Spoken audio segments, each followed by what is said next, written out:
Sleep understanding parents.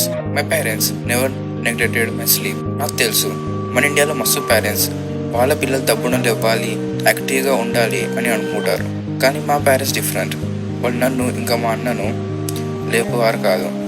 Because they thought they are kids, it's normal for them to sleep this much. నా లైఫ్లో మస్తు days ఉండే.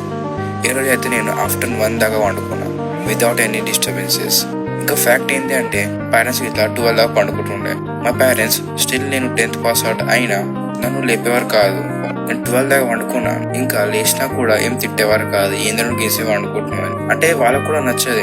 రాత్రి అంతా మొబైల్ టీవీ చూసి పండుకుంటే ఆయనకి వాళ్ళకు కూడా నచ్చే ఆ విషయం. కానీ వాళ్ళు లేపినప్పుడు ఇట్లా ఓన్లీ తిడుతుండే రాత్రి ఎంత దబ్బులు వండుకోలేను. పొలాలు లేచినందుకు ఎప్పుడు వాళ్ళు తిట్టలేవారు నన్ను. So that's a good thing. I don't know how much I should thank God to get this much sleep understanding parents. Bye.